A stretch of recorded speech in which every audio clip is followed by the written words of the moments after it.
Ang ihahanda natin ngayon sa hapag ay ang buko pandan salad. Ang mga sangkap na ating gagamitin: buko, dahon ng pandan, gulaman, kaong, sabaw ng buko, asukal, gatas kondensada, at thick cream. Ang buko pandan salad ay tulad din ng fruit o buko salad. Ang pagkakaiba lamang ay ang paggawa ng gulaman na may panlasang pandan. Ito ay mainam na panghimagas sa handaan o anumang okasyon. Papakuluan natin ang pandan sa sabaw ng buko o tubig.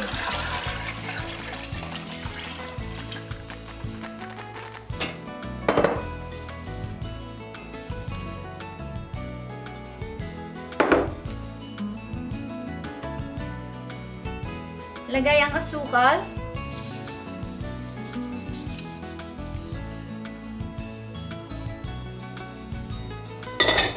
At haluin.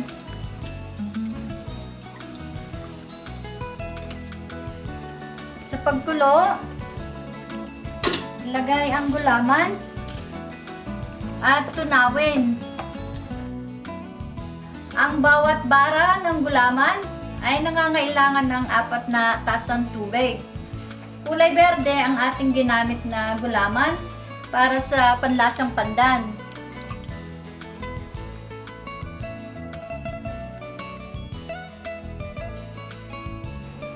Ngayong natunaw na ang gulaman, alisin natin ang dahon ng pandan.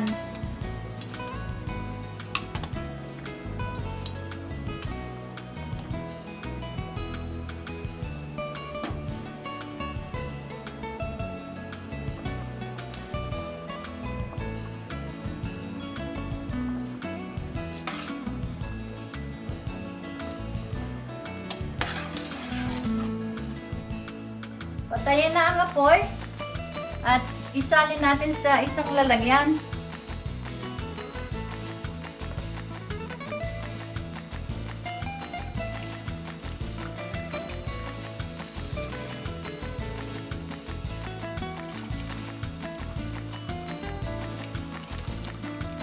At ating palamigin.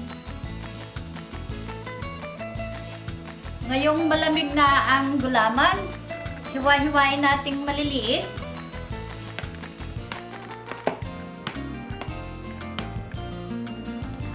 At haluin para maghiwa-hiwalay.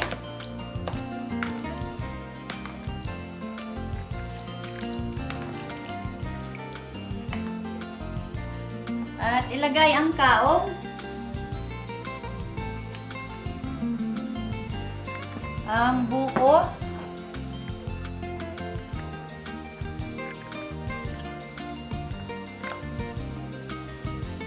lagay ang condensed milk,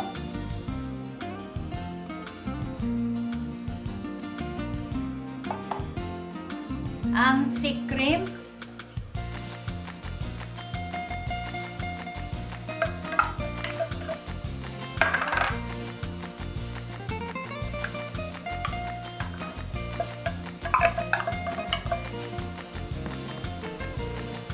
matapos natin mapagsama-sama ang mga sangkap, ilalagay natin sa fridge.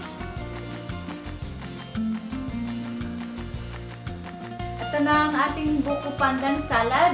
Sana nagustuhan ninyo.